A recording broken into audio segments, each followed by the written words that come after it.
Subscribe to Storylab for more stories. Now, let's begin this one. Chapter 1. The Last Mission.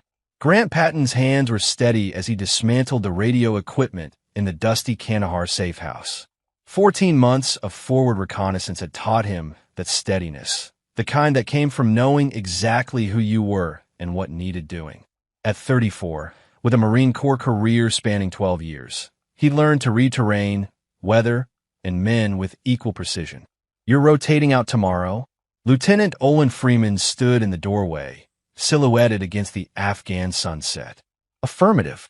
Sister's getting married next month. Promised I'd walk her down the aisle." Grant smiled, thinking of Natalie. 5 years younger, stubborn as hell, with their mother's green eyes and their father's unwillingness to quit anything she started. She'd practically raised herself while he was overseas, building a life as a trauma surgeon in Boston. First Patton wedding in a generation. Lucky her. Solomon Morris, right? I read about him in Forbes. Hedge fund genius. Yacht in Monaco, the whole package. Grant had read the same articles. Solomon Morris, 38, self-made billionaire who turned 100,000 into $1 billion through aggressive currency speculation. The photos showed a handsome man with prematurely silver hair and teeth too white to be real. Grant had video called with him twice, polite, deferential to Natalie, seemingly devoted. But something had fell off. The way Solomon's eyes never quite matched his smile. The way he'd emphasized how lucky Natalie was, how he was saving her from student debt. The slight edge when he mentioned prenuptial agreements. Grant's phone buzzed. A Boston number he didn't recognize. Strange, his secure line only had 5 stored contacts. Grant Patton? Speaking. This is Dr. Angelina Beard for Boston General. I'm calling about Natalie Patton. There's been an incident. You're listed as her emergency contact. The world narrowed to a pinpoint. What kind of incident? Mr. Patton, your sister is in critical condition. She was found in her apartment approximately 3 hours ago with severe head trauma.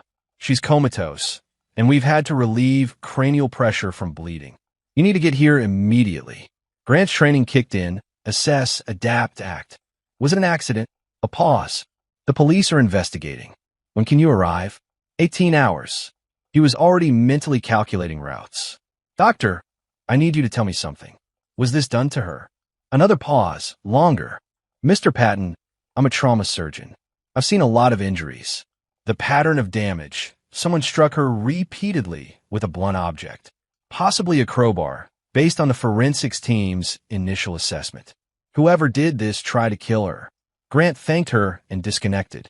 His hands were still steady, but something cold had settled into his chest, something that had nothing to do with fear and everything to do with purpose.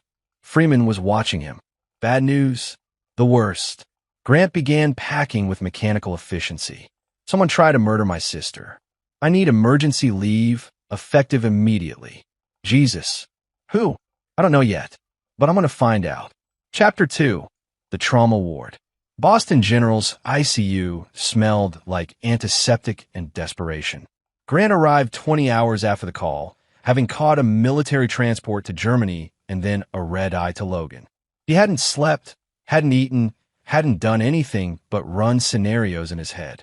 Natalie lay in a medically induced coma, her head wrapped in bandages, machines breathing for her. The sister who'd sent him selfies from her white coat ceremony was reduced to vital signs on monitors. Dr. Beard met him outside the room.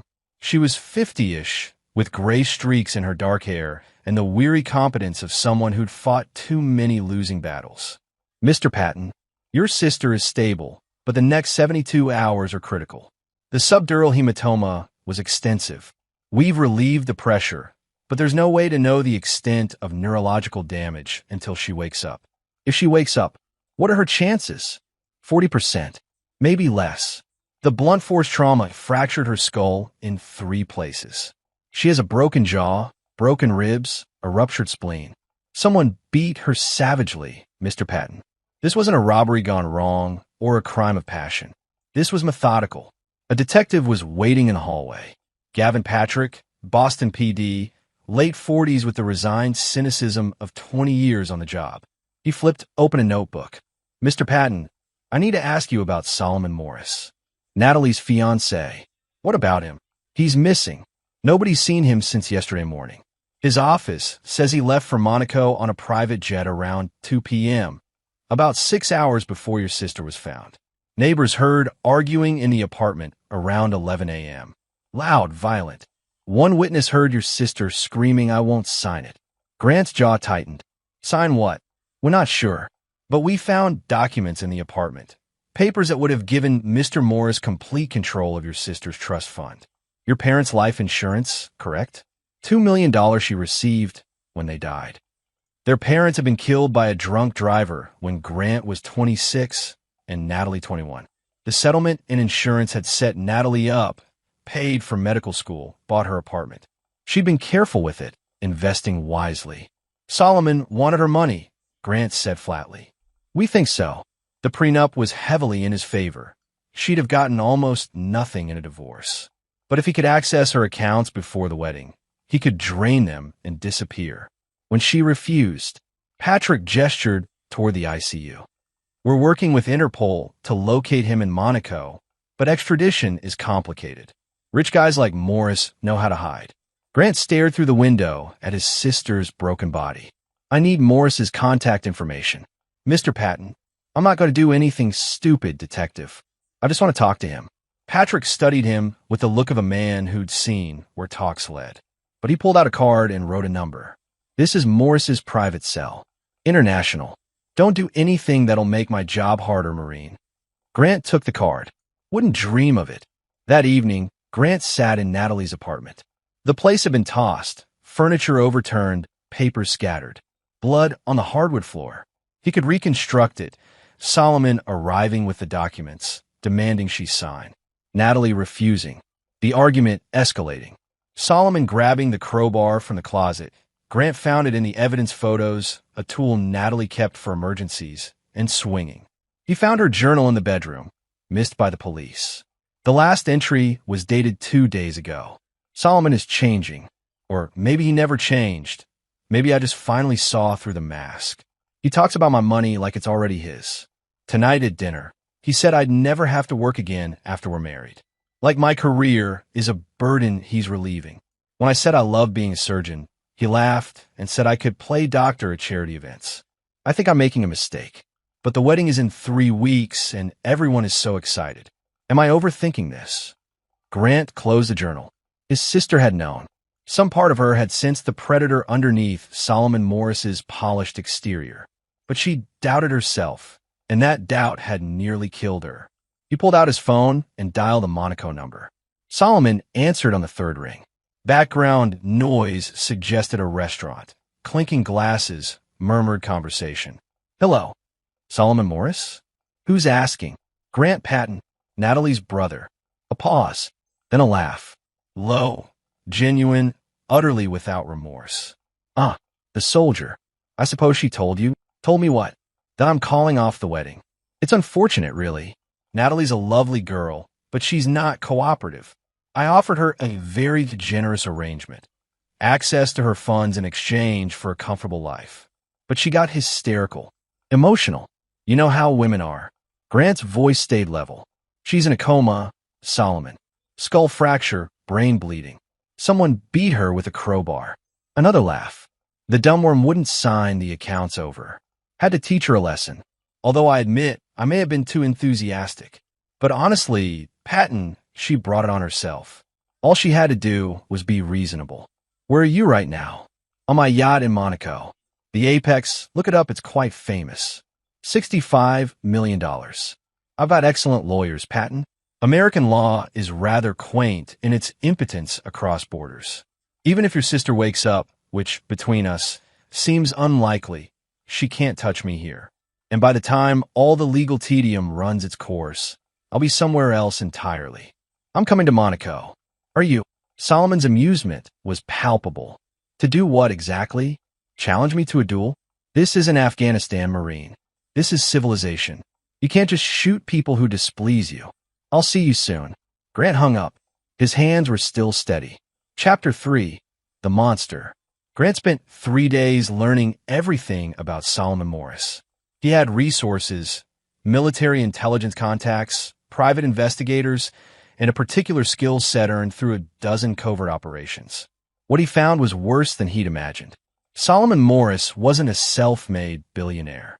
He was a confidence man who'd perfected the long con. His billion-dollar hedge fund was mostly smoke and mirrors. Offshore accounts, shell companies, strategic bankruptcies that left investors ruined, while Solomon walked away clean. The pattern was consistent. Find wealthy, lonely women, romance them, gain access to their assets, and disappear. Natalie was number 7. The first 6 had similar stories. Wilda Brennan, a widow worth $3 million, had signed over power of attorney before dying in a tragic fall from her penthouse. Sherry Ramsey, a tech executive, had lost everything in a bad investment Solomon recommended before committing suicide.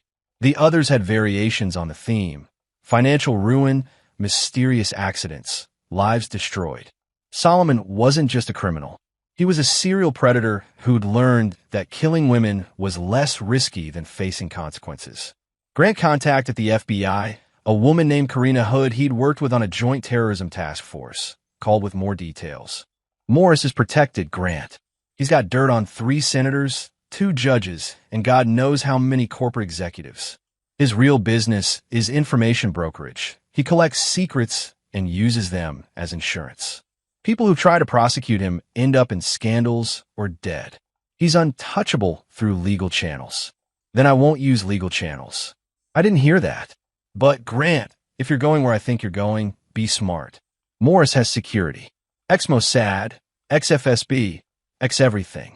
His yacht has a crew of 12, and half are armed. Send me everything you have on the yacht's layout and crew roster. She did. Grant spent the next 2 days memorizing every detail of the Apex. A custom Italian super yacht with 5 decks, a helicopter pad, and enough security to rival a small military installation. But security had patterns, and patterns had vulnerabilities. Grant also researched Monaco itself, its laws, its police, its harbor regulations. He studied maritime law, yacht maintenance schedules, and crew rotation patterns. He learned that the Apex was due for a mandatory maintenance inspection in 4 days, which meant it would be in port, crew reduced, systems partially offline. On the 5th day, Grant visited Natalie. She was still comatose, but Dr. Beard said her vitals were strengthening. There was hope, however faint. Grant sat beside her bed and took her hand. I'm going to make this right, Nat. I promise. He's not going to hurt anyone else. His phone buzzed. A text from Detective Patrick. Morris is staying in Monaco. Interpol confirmed it. But there's nothing we can do. I'm sorry. Grant replied, Don't be. He flew to Monaco the next morning. First class, under his own name. He wasn't hiding. Solomon Morris knew he was coming. That was part of the plan. Monaco gleamed in the Mediterranean sun. Absurd wealth on display. Yachts crowding the harbor like floating monuments to excess. Grant rented a small apartment overlooking Port Hercules and set up observation. The Apex was impossible to miss. Sleek, black, bristling with antennas and satellite domes. He watched the crew changes, the delivery schedules, the security patterns. At night, he could see Solomon on the upper deck, drinking champagne with a woman who wasn't Natalie, probably already selecting his next victim. Grant made contact with a local marine services company, Oscar's Maritime Solutions, run by a Montenegro expatriate named Oscar McMillan, who'd done 7 years for smuggling. For 20,000 euros, Oscar provided uniforms, credentials, and a slot on the next day's maintenance roster. You want to hurt this man? Oscar asked, counting the cash. I want to make him understand consequences. Oscar nodded. In my country, we have a saying, the wolf who eats sheep must eventually face the shepherd. Good hunting. The next morning, Grant joined the maintenance crew. 3 technicians, all legitimate except him. His credentials passed inspection. Oscar's work was thorough. They boarded the Apex at 9 a.m., manifests and equipment in hand. Grant moved through the yacht like a ghost, mapping exits, disabling cameras, noting crew positions. The ship was a maze of luxury, mahogany, marble, gold fixtures. Revolting. He found Solomon in the master stateroom, reviewing documents on a laptop. Through the door, Grant could see financials. Natalie's accounts already partially drained. Solomon had started stealing even before trying to kill her. Grant's jaw clenched, but he didn't act. Not yet. Patience was critical. He planted 3 devices during the 6-hour inspection: a GPS jammer in the communications room, a fuel line compromise in the engine bay, and a subtle modification to the anchor winch hydraulics. None would be detected unless specifically searched for.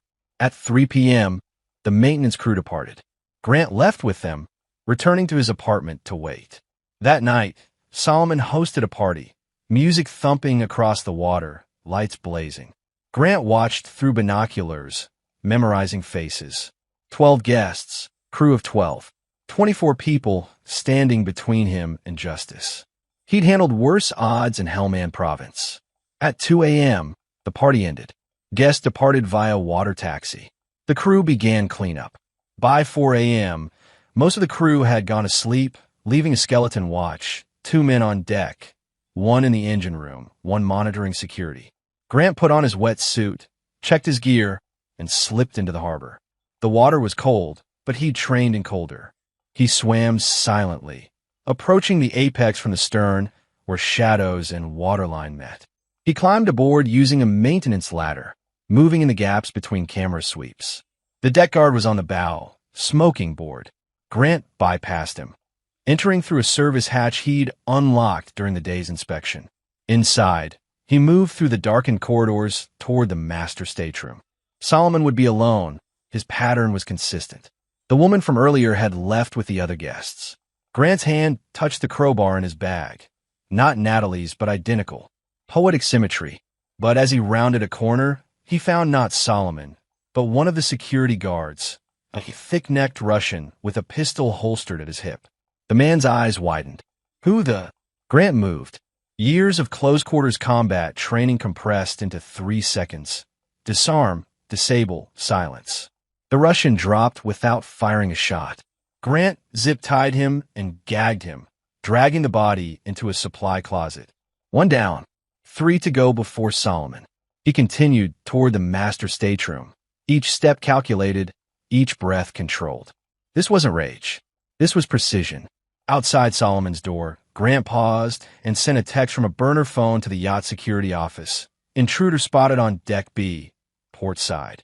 Footsteps pounded past him. 2 more guards responding to the false alarm. That left 1. Grant entered the master stateroom. Solomon was asleep, spread across a bed larger than Natalie's hospital room. The laptop was still open, still showing her accounts, still stealing from her while she fought for her life. Grant closed the door behind him with a soft click. Solomon's eyes opened. For a moment, confusion, then recognition. "Hello, Solomon," Grant said quietly. "We need to talk about my sister." Chapter 4. The Conversation. Solomon scrambled backward against the headboard, reaching for the panic button on his nightstand. Grant was faster. He'd already disconnected it during the maintenance inspection. Solomon's finger pressed uselessly against dead electronics. "That won't work," Grant said. "Neither will your security cameras, your GPS, or your emergency beacon. We're going to have an uninterrupted conversation." Solomon's face cycled through fear, calculation, and finally settled on false bravado. "You're insane. My crew will. Your crew is responding to a false alarm on the opposite end of the yacht. We have about 6 minutes before they realize and return. I'd suggest you use that time wisely. What do you want? Money? I have. I want you to understand something." Grant stepped closer, and Solomon flinched. "For the last week, I've been researching you. Wilda Brennan, Sherry Ramsey, Rhonda Ashley, Melody Wiggins, Erica Zimmerman, Jacqueline Brown. 6 women before Natalie. 6 women you destroyed. 3 are dead. 2 are bankrupted and broken. 1 is in a psychiatric facility. And you? You're on a yacht drinking champagne." Solomon's mask slipped. Those women were weak. Stupid. They... Grant's hand shot out, wrapping around Solomon's throat. Not squeezing, just holding. A promise of force. "Natalie is strong," Grant said. "Strongest person I know. She became a surgeon at 28, saved countless lives, built herself a good life from ashes after our parents died. and you saw that strength and decided to break it. What? Solomon's eyes showed something Grant recognized from interrogations. The moment a person realized their lies wouldn't save them. Because I could, Solomon whispered. Because women like her, educated, successful, confident, they're the best targets. They think they're too smart to be fooled. Their egos blind them. And when they finally see the truth, the humiliation destroys them even before I do. So it's about power. Everything is about power. And I'm very good at taking it. Grant released his throat. I've killed 12 men, Solomon. All of them in combat. All of them justified. I don't enjoy it, but I'm very good at it. And I've spent the last week deciding whether you deserve to be number 13. Solomon's confidence fractured. You can't. This is Monaco. You'll never get away with. With what? You're going to be fine, Solomon. In fact, you're going to wake up tomorrow completely unharmed. But you're going to understand something first. Grant pulled out a tablet and set it on the bed. On screen, live feeds from Boston General. Natalie in her hospital bed, monitors beeping. That's my sister, fighting for her life because of you. Now I want you to imagine something. Imagine if I'd arrived at your apartment instead of you arriving at hers. Imagine if I'd had a crowbar and 14 months of combat stress and no witnesses. What do you think would have happened? Solomon stared at the screen, his face pale. You'd be dead, Grant continued. Quickly, efficiently, and I'd have vanished before anyone knew I was there. But here's the thing, I'm not like you. I don't hurt people for power or money. I hurt them when necessary, when there's no other option. And you, Solomon, you've put me in a position where I have to decide if you're necessary to eliminate. I'll give you money, Solomon stammered. All of Natalie's funds back, plus more. I don't want your money. I want you to understand fear. Real fear. The kind Natalie felt when you beat her. The kind those other women felt. Can you feel it now? Solomon nodded, trembling. Good. Because here's what's going to happen. I'm going to leave. You're going to stay in Monaco, where you feel safe. And you're going to think you've won. But Solomon, and this is important, I'm going to be watching. Every transaction, every woman you talk to, every move you make. And if you ever hurt someone again, I will come back. And next time, we won't just talk. Grant stood. Footsteps approached in the hallway, security returning. He moved toward the door, then paused. One more thing. The modifications I made today, your yacht has about 72 hours before systems start failing. Nothing catastrophic, just expensive and inconvenient. Consider it a reminder. He slipped out as security burst in, finding Solomon alone and shaking in his bed. Grant was 300 yards away, swimming toward shore, when he heard the alarms begin to sound. Chapter 5. The second call. Grant returned to Boston. Natalie remained stable, but comatose. Dr. Beard was cautiously optimistic. Brain swelling had decreased, and there were signs of neural activity. But she couldn't say when or if Natalie would wake. Grant spent his days at her bedside, reading aloud from her favorite books, playing the music she loved. He told her about Monaco, about the fear in Solomon's eyes, about the promise he'd made. On the fourth night back, his phone rang. An unknown Monaco number. Grant Patton. It was Solomon, but his voice had changed. The polished confidence was gone, replaced by something raw and desperate. You need to call off your people. I don't have people in Monaco. Don't lie to me. Someone's following me. My accounts are being drained. Not Natalie's, mine. My shell companies are collapsing. I'm being investigated by 3 different governments. You did this. Grant smiled in the darkness of Natalie's hospital room. I told you I'd be watching. Turns out, when you spend a decade collecting secrets on powerful people, those people get very interested when someone leaks their names to the right investigators. I didn't do anything illegal, Solomon. I just made some calls, shared some information with parties who had strong interests in your activities. You son of a... How does it feel, being the target instead of the predator? Solomon's breathing was ragged. I'll destroy you. I have resources. You had resources. Past tense. Karina Hood sent her regards, by the way. The FBI has been very interested in your association with Senator Arnulfo Salazar's embezzlement scheme. And the IRS would like to discuss your tax arrangements in the Cayman Islands.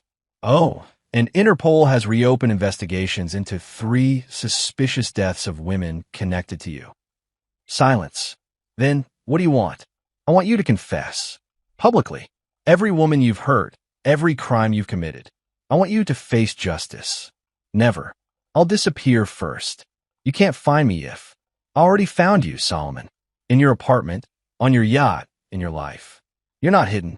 You're just prey who hasn't realized the predator is already inside the perimeter. Grant hung up. Over the next week, Solomon's world collapsed in spectacular fashion.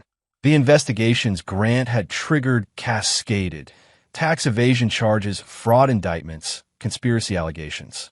Solomon's network of protection crumbled as his blackmail subjects chose prosecution over continued extortion. His assets were frozen, his accounts seized, his yacht impounded. But Solomon didn't confess. Instead, he ran.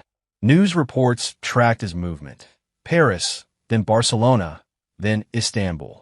Always moving, always hunted. Grant followed the news with satisfaction. This was better than direct revenge. Watching Solomon's empire of cruelty implode. Watching him experience the helplessness he'd inflicted on others. Detective Patrick called on day 9. You did this. I don't know how, but you triggered every law enforcement agency in the Western world going after Moore simultaneously. I just shared information. What they do with it isn't my concern. Morris is applying for asylum in Turkey. Says he's being persecuted. The extradition request is pending, but it's going to be a circus. Lawyers, appeals, years of bureaucracy. He might actually get away. He won't. Grant, whatever you're planning. I'm not planning anything. I'm just waiting by my sister's bedside, hoping she wakes up. But that night, Grant made 3 phone calls. The first to Oscar McMillan in Monaco. The second to a former SEAL team member named Danny Mann, who now ran private security contracts in Eastern Europe. The third to Karina Hood. I need one more favor, he told Karina. And it's big. How big? The kind that requires plausible deniability and a blind eye. A long pause. I didn't hear that. But Grant, if you're doing what I think you're doing, make sure it's clean. And make sure he deserves it. He does. And it will be. 3 days later, news broke that Solomon Morris had withdrawn his asylum application and was returning to Monaco voluntarily. His lawyers claimed he wanted to face the charges and clear his name. The reality, which Grant learned through Oscar's network, was different. Danny Mann and his team had persuaded Solomon that staying in Turkey was unhealthy. They'd shown him photos of deep, dark places in Anatolia where wealthy men sometimes vanished. They'd suggested that facing European justice, with lawyers, rights, and procedures, was preferable to other alternatives. Solomon had agreed with remarkable speed. The Apex had been released from impound for Solomon's return voyage, his lawyers arguing he needed it for housing during trial preparation. The judge, convinced Solomon wasn't a flight risk with his assets frozen and Interpol watching, approved. Grant flew back to Monaco. Chapter 6. The preparation. Monaco's winter season was quieter than summer, but the harbor still hummed with obscene wealth. The Apex sat at dock, skeletal crew aboard, Solomon living in a master stateroom under something resembling house arrest. Grant watched from his rented apartment as Solomon paced the deck like a caged animal. The man had aged 10 years in 2 weeks, silver hair now streaked with white, face gaunt, movements jerky with stress. Good. Oscar McMillan visited the apartment on the 3rd night, carrying a leather case. You're sure about this? No judgment from me. I've done worse for less cause. But once you cross this line, there's no uncrossing it. I'm sure. Oscar opened the case. Inside, modified maintenance credentials, crew uniforms, and a small device that looked like a watch. This is a dead man's switch. Press it every 12 hours, and nothing happens. Miss a check-in, and everything I know about this operation goes to 10 different parties, police, journalists, Interpol. It's your insurance and your liability. You don't trust me to stay quiet. I trust you to be smart. But smart men sometimes die, and dead men don't have loyalties. This way, if something happens to you, I'm protected. And if something happens to me, you're protected. Mutual assured discretion. Grant took the watch. Fair. The maintenance window is tomorrow night, 2,100 hours. Crew will be reduced to 6, 2 on watch, for on standby. Solomon has 1 bodyguard in rotation. The security systems are back online, but I've mapped the blind spots. You'll have a 4-minute window between camera sweeps in Sector 7. That's the anchor compartment. The anchor compartment. Oscar's smile was grim. You asked for creative. The anchor winch operates on a hydraulic system, 15 tons of pulling force, controlled by a computerized release mechanism. The compartment itself is designed for maintenance access during anchor deployment. It's cramped, sealed, and once those compartments' doors lock, they require a manual override from the bridge to open. And if someone are trapped inside during a slow anchor deployment, it would take approximately 48 hours for a full deployment cycle in maintenance mode. The anchor weight is 60 tons, descending at 6 inches per hour. A person trapped beneath it would experience gradually increasing pressure, not enough to kill quickly, but enough to cause extraordinary pain and eventual death from compression and asphyxiation. Grant stared at the schematics. It was monstrous, poetic, exactly what Solomon deserved. There's a camera in the compartment. I can route it to a secure tablet. You'll be able to watch, or talk to him if you want. The system has an intercom for safety communications during maintenance. Perfect. That night, Grant visited Natalie. Her condition had improved. She was breathing independently now, and her brain activity suggested she might wake soon. Dr. Beard was optimistic for the first time. Grant held Natalie's hand. I'm going to finish this, Nat, and then I'm going to be here when you wake up. I'm going to tell you that the monster who hurt you is gone, that you're safe, that you can heal. He kissed her forehead and left.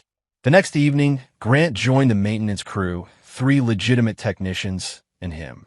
His credentials passed inspection. They boarded the Apex at 9 p.m. sharp. Solomon was on the upper deck, arguing with his lawyer via video conference. Grant could hear fragments. Trial date postponed again. Extradition complications. Need more time. Time was something Solomon would have plenty of soon, just not in the way he wanted. Grant moved through the yacht with practiced efficiency, playing his role as a maintenance technician. He checked systems, made notes, blended perfectly. At 9:47 p.m., he maneuvered toward the anchor compartment in the bow. The space was exactly as Oscar had described, cramped, industrial, dominated by the massive anchor winch and chains. The anchor itself, 60 tons of steel, rested in its deployment position, held by hydraulic locks. Grant planted 3 devices, 1 on the hydraulic control, 1 on the door lock mechanism, 1 on the camera feed. All would activate on his command via encrypted signal. At 10:15 p.m., the crew completed inspection and prepared to depart. Grant lingered, pretending to double-check the anchor winch. The 2 deck guards were forward, smoking. The bodyguard was with Solomon. 4 other crew members were in the galley. This was the moment. Grant triggered his first device, a fire alarm in the engine room. Fake but convincing. The crew responded immediately, rushing toward the stern. Grant stayed in the bow, supposedly finishing his checklist. Solomon appeared on deck, irritated by the alarm. What's going on? Grant turned. False alarm, sir. Faulty sensor in the engine room. The crew is handling it. But I need to speak with you about the anchor maintenance. There's a safety issue. Solomon frowned. Can it wait? It's urgent. If the hydraulics fail, the anchor could deploy unexpectedly. I need you to verify the manual override procedure. Owner's responsibility per maritime law. It was complete nonsense, but Solomon didn't know maritime law. He followed Grant toward the anchor compartment, grumbling about incompetence. They descended the narrow stairs into the compartment. Grant pointed at the hydraulic panel. See this indicator? It's showing a pressure anomaly. I need you to check the manual release valve while I monitor the... He moved behind Solomon and struck. Precise, controlled, just enough force to stun. Solomon collapsed, conscious but dazed. Grant dragged him to the center of the compartment, directly beneath the anchor. He zip-tied Solomon's hands and feet, then stepped back. Solomon's eyes focused, recognizing Grant. You said... I said if you hurt someone again, I'd come back. You were planning your next target, Solomon. I saw the research on your laptop. Sonia Cowan, a widowed lawyer and nice. You're going to run the same con as soon as the legal trouble blew over. I wasn't going to. Don't lie. Not now. You were going to hurt her just like you hurt Natalie. Just like you hurt all the others. You're a predator who can't stop. And predators who can't stop need to be stopped permanently. Grant moved to the door. Solomon struggled against the zip ties, realizing his situation. Wait, please. I'll confess, I'll testify. I'll give them everything. Too late for that. Grant, please. Don't do this. I'm begging you. Did you stop when Natalie begged? When the others begged? Solomon's face twisted with panic and rage. You self-righteous bastard. You're no better than me. You're a killer. You're right. I am a killer. But I kill to protect. You kill for profit. That's the difference. Grant sealed the door. The electronic lock engaged with a heavy clunk. Through the camera feed on his tablet, he could see Solomon thrashing against his restraints, screaming. Grant triggered the second device. The anchor deployment system activated. Maintenance mode, slow release. The hydraulic pistons began to lower the 60-ton anchor at 6 inches per hour. Solomon's screams became clearer through the intercom. Stop. For God's sake, stop. Grant spoke into the tablet's microphone. You're going to experience what Natalie experienced, Solomon. Terror, pain, the knowledge that you're going to die, and there's nothing you can do to stop it. The difference is, she survived. You won't. I'll give you anything. Everything. I don't want your money. I don't want your empire. I just want you to understand the cost of your cruelty. The anchor had descended 3 inches. Solomon was pinned against the floor, but not yet crushed. He could move slightly, breathe. But the weight was already visible in his face. Compression, pressure, the beginning of agony. How long? Solomon gasped. 48 hours. Maybe less if your ribs puncture your lungs. Maybe more if you're strong. It depends. You're a monster. No, I'm the consequence you've spent your life avoiding.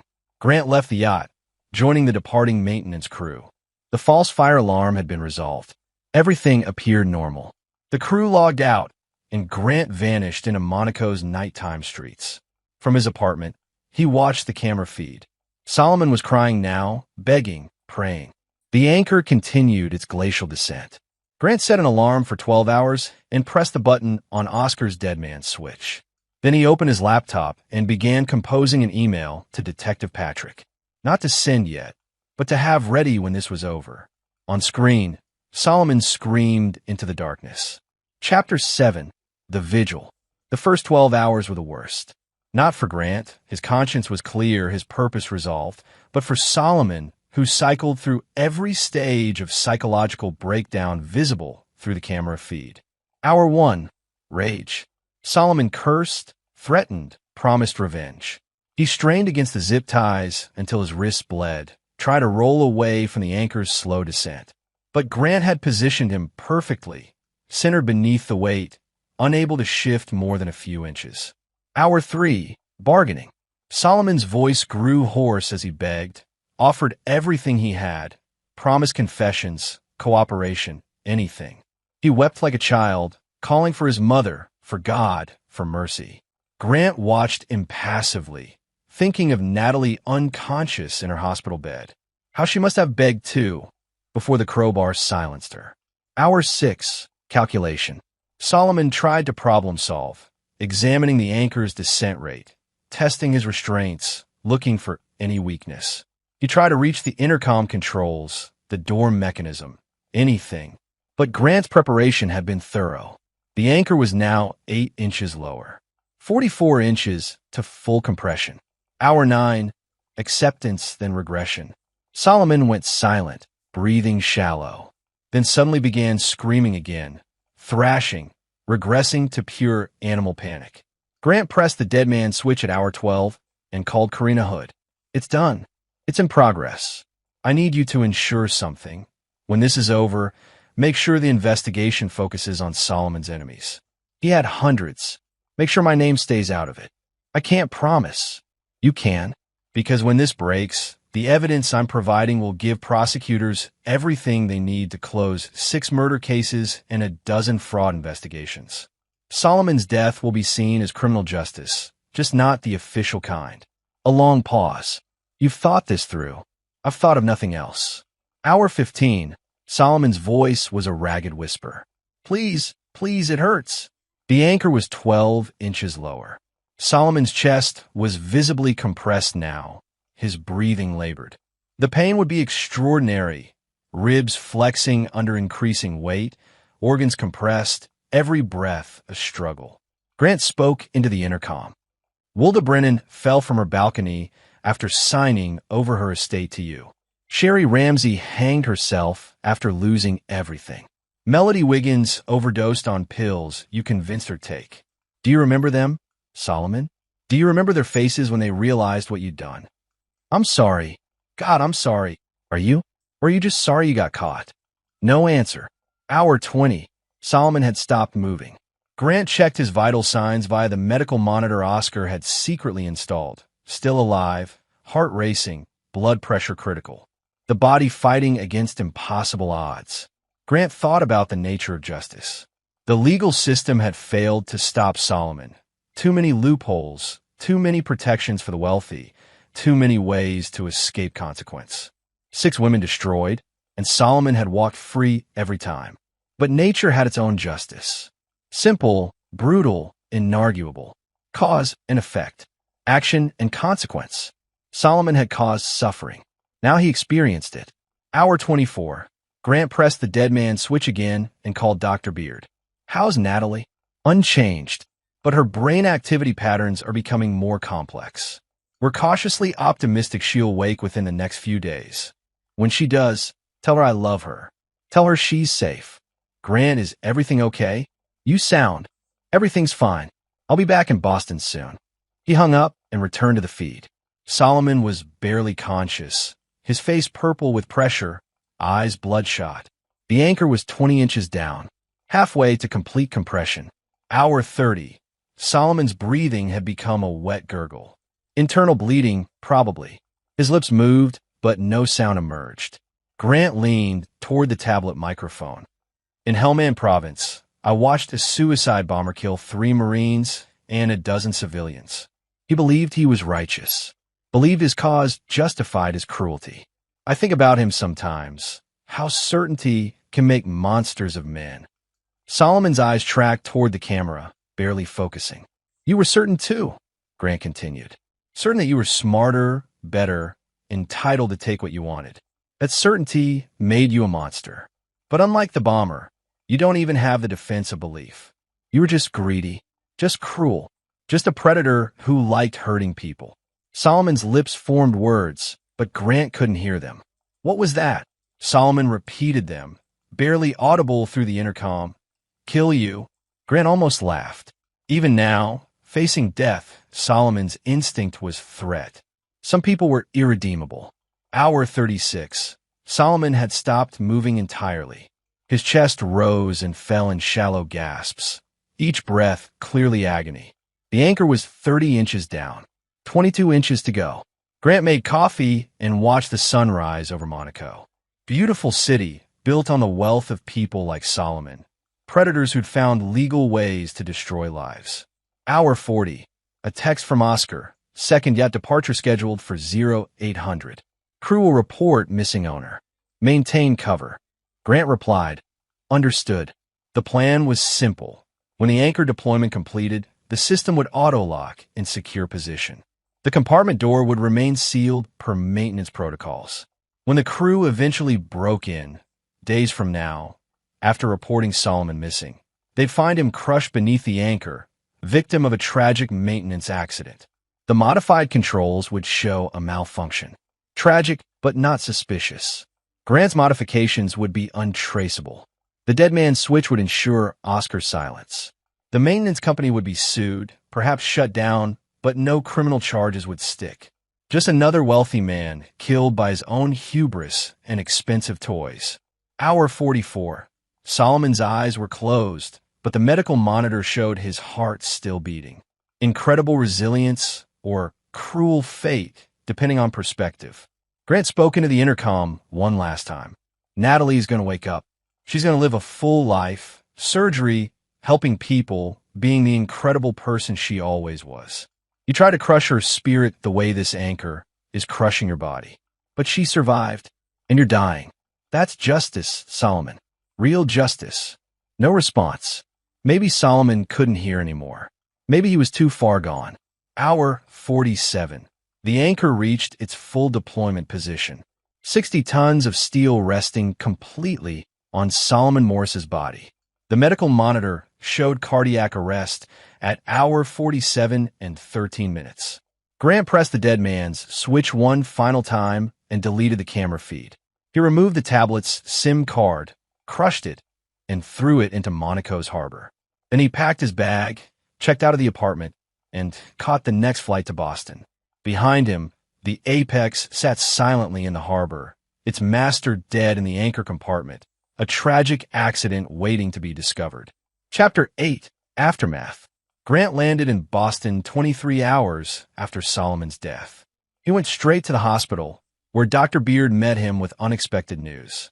She's awake. Natalie woke up 3 hours ago. Grant's careful control cracked.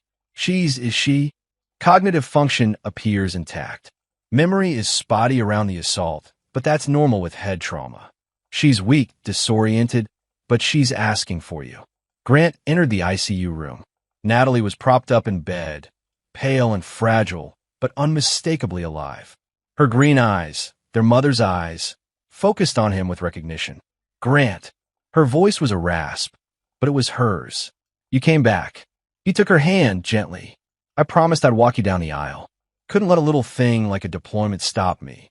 She smiled weakly. Solomon, I remember fighting. He had something. A crowbar? He kept hitting me, and I couldn't stop him. He's gone, Nat. He can't hurt you anymore. Gone. He fled the country. But justice has a long reach. You're safe now. Tears rolled down her cheeks. I was so stupid. I should have seen. No. He was a predator. A professional liar. This wasn't your fault. But I felt something was wrong. I ignored my instincts. You trusted someone you loved. That's not weakness. That's humanity. He exploited that. He's the failure, not you. They sat in silence for a long moment. Then Natalie squeezed his hand. Thank you. For being here. For coming back. Always. 3 days later, news broke. Solomon Morris had been found dead on his yacht in Monaco, crushed by an anchor in what appeared to be a catastrophic maintenance accident. Investigations were ongoing, but preliminary findings suggested mechanical failure and operator error. The news made international headlines. Billionaire's tragic death, ironic end for a man once on top of the world. His criminal cases were closed posthumously. His victims would never see him prosecuted, but they'd see him dead. Detective Patrick called Grant that evening. You were in Boston when Morris died. I checked. I was at my sister's bedside. Hospital logs confirm it. Flight records show you returned from Monaco 40 hours before the body was discovered. Surveillance shows you never left the hospital area. Then I have an alibi. You do. Convenient. Justice works in mysterious ways, detective. A pause. Morris's lawyer is claiming foul play, but the Monaco police found no evidence of tampering. The maintenance company's records show a logged inspection the night before, standard procedure. Multiple technicians, all accounted for, all vetted. The hydraulic failure appears to be simple mechanical degradation. Those systems need constant maintenance on yachts that size. Tragic. Yeah, tragic. Another pause. Your sister's awake. That's good news. The best. Take care of her, Grant. She's lucky to have you. I'm lucky to have her. Over the following weeks, Natalie's recovery accelerated. Physical therapy, cognitive rehabilitation, trauma counseling. She was strong. Grant had always known that, but watching her fight back from the edge of death confirmed it. She never asked directly what had happened to Solomon. Maybe she sensed the answer. Maybe she preferred not to know. They had an unspoken agreement. The past was past. The monster was gone. They would focus on healing. Grant stayed in Boston, taking extended leave to help Natalie recover. They moved into a new apartment together.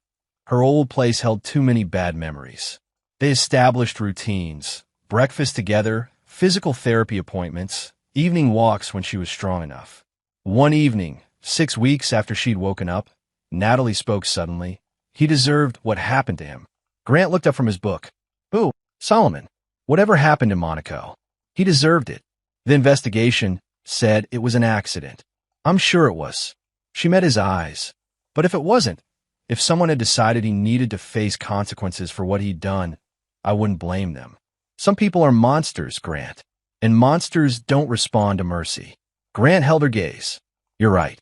They don't. She nodded and returned to her own book. The subject never came up again. Chapter 9. The End and the Beginning. 3 months after waking from her coma, Natalie returned to work, part-time at first, then gradually increasing her hours. Her hands, which Solomon had tried to destroy, saved 3 lives in her first week back. She was herself again, scarred but unbroken. Grant returned to active duty, but requested stateside assignment. He'd done his overseas tours. Now he wanted to be close to family, to the people who mattered. The Marine Corps approved. 12 years of exemplary service bought some flexibility. He was assigned to a training facility in Quantico, teaching reconnaissance and tactical operations to new recruits. It was good work, meaningful work, and he could visit Boston most weekends. On a Saturday in early spring, Grant and Natalie sat in Boston Common, watching children play. Natalie had fully recovered her cognitive function, though she still had occasional headaches and nightmares. Therapy helped. I got a call from Wilda Brennan's sister yesterday, Natalie said. She wanted to thank me. Thank you for what? For surviving. She said when Solomon died, it felt like justice for Wilda. Like maybe her sister's death wasn't completely meaningless if it led to him facing consequences. Grant watched the children playing. How did she know to call you? Detective Patrick connected us.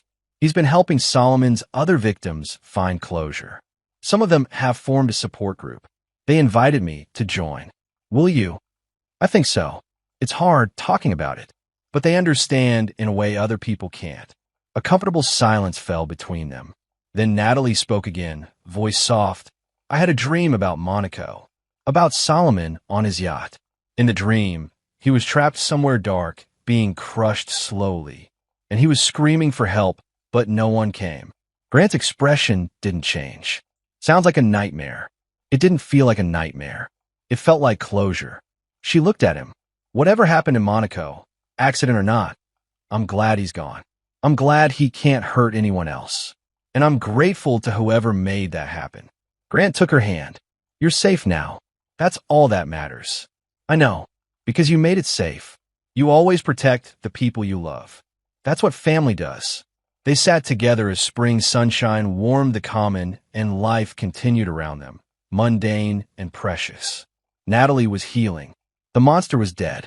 Justice, messy, imperfect, but real, had been served. Grant thought about Solomon's last moments, trapped in darkness beneath 60 tons of steel, experiencing the terror he'd inflicted on others. He felt no guilt. Some men needed to be stopped, and the law couldn't always stop them.